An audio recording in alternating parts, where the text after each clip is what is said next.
Quando eu cheguei aqui, ele já tinha martelado tudo isso aqui.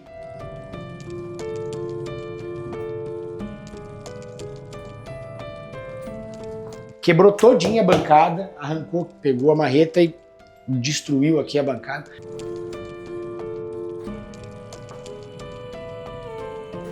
E aqui nesse quarto ele também destruiu o chão e destruiu a janela. Também tivemos que reformar o imóvel inteiro.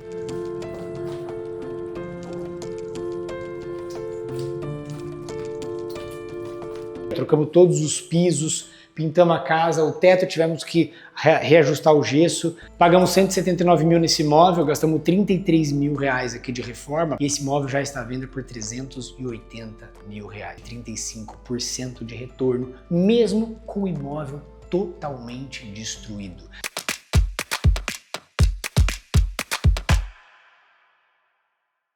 E aí, arrematador, seja bem-vindo a mais um episódio do Histórias de um Arrematador, esse episódio inédito. Nunca gravei um imóvel de leilão destruído e esse aqui, que nós vamos ver agora. Ele não foi disso, foi arrebentado. Marretona destruiu o imóvel, vou te contar os detalhes de como foi isso. Se nós tivermos lucro, prejuízo, o que nós fizemos, como foi a desocupação, você vai entender para que quando você arrematar seu imóvel de leilão, você saiba que tem lucro, tem muita coisa, tem os seus desafios, os seus riscos e como você lidar com isso eu vou te mostrar agora. Vem aqui, eu estou em Sumaré aqui, no interior de São Paulo. Esse imóvel, eu arrematei esse imóvel junto com vários outros alunos da mentoria, somos sócios e eu quero te contar a história. Esse imóvel foi arrematado no leilão extrajudicial do Santander, tradicional, como você vê em vários vídeos aqui. E quando você arremata imóvel de leilão, a primeira coisa que você precisa fazer é tentar uma desocupação amigável. A chance de você conseguir amigável é gigantesca. Eles vão ter casos mais difíceis que esse caso aqui, eu vou te contar. Como que você faz para começar uma desocupação amigável? Telegrama ou a R-Online. A R-Online, que inclusive é juridicamente reconhecido como uma notificação extrajudicial. Extrajudicial porque é fora do judiciário, mas você pode usar isso aqui como uma argumentação de notificação, e foi isso que fez. E qual o problema? Entenda a historinha agora. A historinha é o seguinte: havia um casal aqui que morava nesta casa. Não eram casados, eram companheiros. Pois bem, ela era registrada e conseguia comprovar renda, porém não tinha dinheiro para comprar o imóvel. Ele não tinha registro, mas tinha o dinheiro para comprar o imóvel. Como o casal morava junto, comprou o imóvel, colocou no nome dela, porém quem pagava o imóvel era ele. O que aconteceu é que no meio do caminho o casal se separou. O imóvel no nome dela, porém quem pagava era ele, portanto ele ficou morando aqui e ela saiu daqui e foi para outro lugar. Pois ele continuou depositando dinheiro para ela, para que ela depositasse o dinheiro para o banco. Financiamento tradicional que você está acostumado. No meio desse caminho, ela teve algumas dificuldades financeiras e pegou o dinheiro que ele depositava para pagar o financiamento e não pagou o financiamento, pegou esse dinheiro e colocou em outro lugar. O que aconteceu? Que o fato de parar de pagar o imóvel, o financiamento, o banco veio e exerceu o seu direito de garantia e levou esse imóvel ao leilão. Porém, ele que morava aqui e pagava o financiamento em dia, nada sabia do que estava acontecendo. É isso mesmo que você ouviu. E aí você já pode imaginar o desenrolar dessa história. Quando eu fui desocupar o imóvel, eu conversei com ela, porque ela tem o nome na matrícula. E ela recebia todas as correspondências. Ele, que morava aqui, vinha basicamente para dormir. Portanto, ele saía muito e ela vinha na portaria e pegava todas as correspondências. Ela. Portanto, toda a correspondência que mandava, que chegava, ela vinha na portaria como proprietária, pegava as correspondências e não deixava ele saber. O que aconteceu aqui? Eu quero te mostrar o que esse cara fez e vou continuar a história enquanto eu vou mostrando aqui. Quando eu cheguei aqui, ele já tinha martelado tudo isso aqui.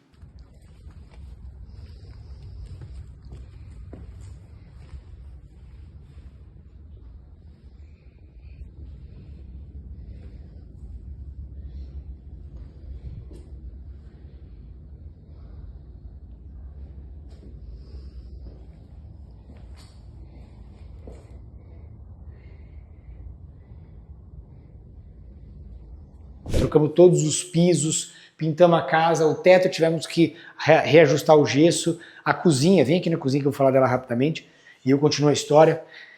A cozinha estava praticamente desse jeito que você está vendo aqui, que nós tivemos que reformar ela inteira, quebrou todinha a bancada, arrancou, pegou a marreta e destruiu aqui a bancada. O teto, você vai ver algumas imagens aí que nós vamos mostrar, estava todo arrebentado também.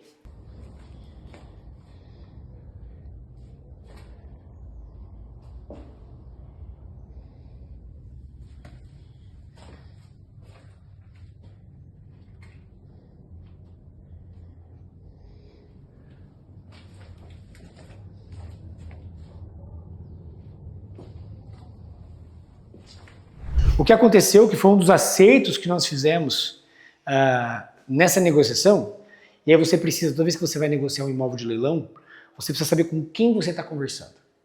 Porque sucesso numa desocupação não se trata do tempo de desocupação, mas da forma como você conduz aquela desocupação. Isso é sucesso.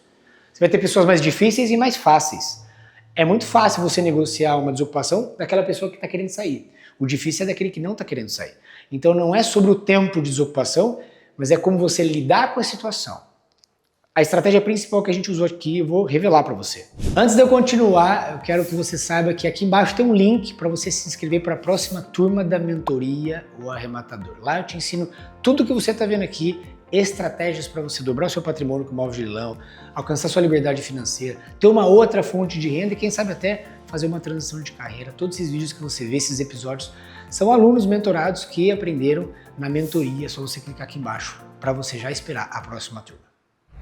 Enquanto nós estávamos negociando de forma amigável com ela, nós entramos com imissão na posse, que é um instrumento jurídico utilizado para emitir na posse, para você entrar na posse do imóvel de forma jurídica. Tá? É a ação que você entra, chama emissão na posse, o juiz dá uma liminar, vem um oficial de justiça aqui e ele pede então para o ocupante sair, o ocupante sai e você tem a posse do imóvel. Então o que nós fizemos?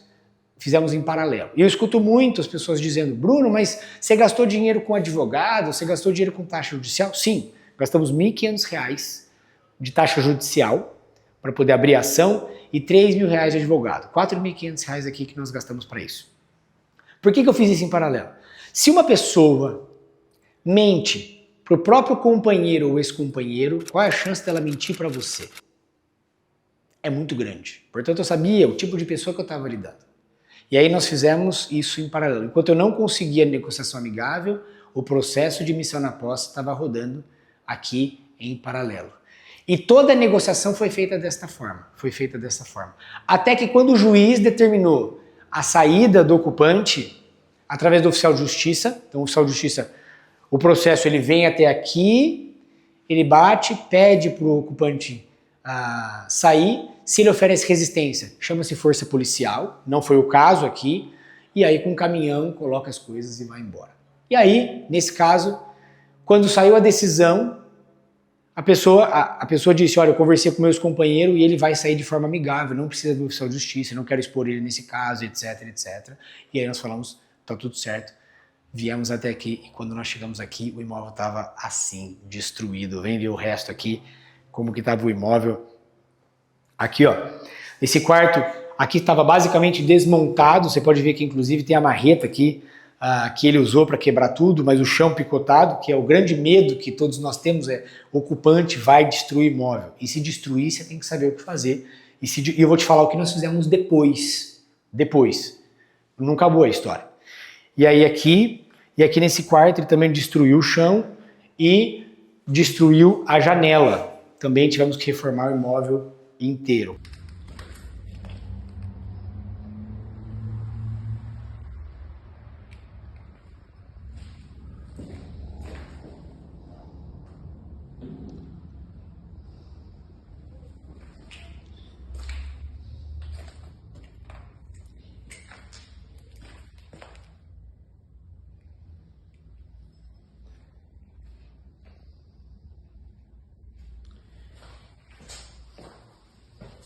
Quanto que nós gastamos de reforma? Nós havíamos colocado R$ 35.000 de reforma neste imóvel antes de arrematar. Gastamos R$ 33 mil.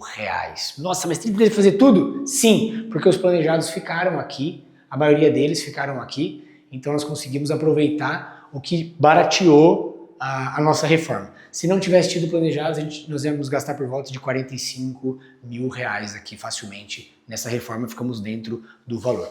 Bom, ele saiu com o imóvel todo destruído. Enquanto eu vou falando aqui, quero te mostrar a área gourmet que nós fizemos. O que nós fizemos? Quais eram as ações que nós podíamos fazer? Bom, quando você arremata o imóvel de leilão extrajudicial, tem uma coisa chamada taxa de ocupação. Pega uma caneta nossa que eu vou te falar. Taxa de ocupação. Taxa de ocupação nada mais é do que a pessoa morar num imóvel que não é mais dela. O banco toma o imóvel.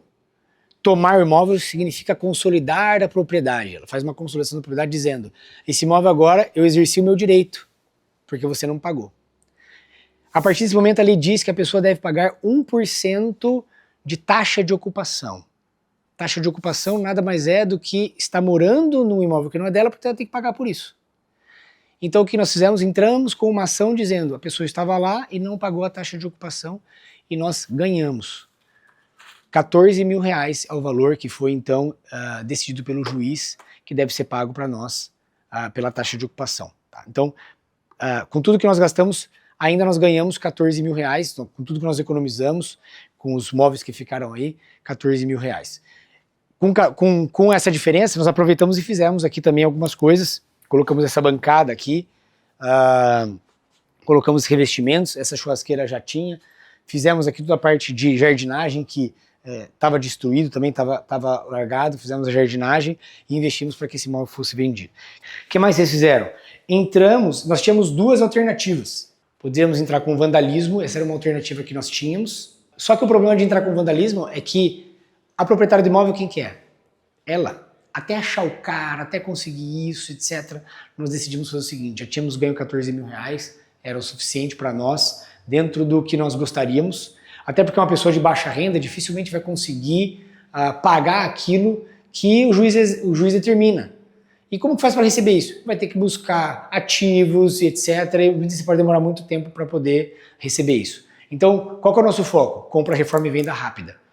Nesse caso, como nós já havíamos conseguido tomar posse, nós tomamos a decisão de não entrar com essa ação, já que havíamos ganhado os R$ 14 mil, pagamos 179 mil nesse imóvel, gastamos R$ 33 mil aqui de reforma, pagamos ITBI, transferência, gastamos aqui uns R$ 6 mil de condomínio, R$ 400, e esse imóvel já está à venda por R$ 380 mil. Isso vai dar um lucro aqui aproximadamente de 35% de retorno, mesmo com o imóvel totalmente destruído. Eu quero dizer totalmente porque é o seguinte: não falei aqui da parte elétrica, né? Sabe o que ele fez? Abriu isso aqui. Tá vendo que isso aqui tá novinho? Tá novinho? Arrancou isso aqui, pegou os fios e... Ó, da parte elétrica, os fios aqui, ó, dá pra ver? Os fios foram cortados lá dentro, então precisa refazer isso daqui. Os fios. Aqui ó, a mesma coisa. Foram tirados os fios do conduíte, tá tudo pronto. Mas foram tirados, inclusive, aqui da parte de cima. Ó, o disjuntor também foi levado. Os fios estão aqui. Cortaram, então. Tudo o que precisava ser feito, fizemos nesse imóvel e agora já está à venda com a projeção de 35%. Bruno, mas é só projeção, você não vendeu ainda? Não, não vendi ainda. Já tivemos uma proposta que ainda não foi efetivada. Um imóvel desse tem uma alta liquidez, esse imóvel está à venda aqui por aproximadamente 2 meses. Tivemos uma proposta com 2 semanas, não encaixou e com certeza vai ser vendido de forma rápida, 380 mil, num condomínio fechado na cidade de Sumaré. Com tudo que aconteceu, ainda teremos 35% de lucro em cima desta transação. É assim que se faz, mesmo com os problemas, mas como você lidar com eles é a grande diferença. Bruno, eu quero saber fazer isso. Clica aqui embaixo e se inscreve para a próxima turma da mentoria, O Arrematador, é onde eu ensino e mostro casos práticos e reais como esse aqui, no detalhe, dando print, mostrando o que faz, o que deixa de fazer, como que faz pergunta, que tipo de pergunta, como que aborda, tudo isso na mentoria. É só você clicar aqui embaixo e garantir a sua vaga para a próxima turma da mentoria. É assim, eu quis trazer para você o real, não é só sobre lucros, sim, mas os desafios também para você ver que tem os problemas, mas nós temos como contorná-los e resolvê-los. Está aqui para você o exemplo. Te vejo no próximo vídeo. Tamo junto.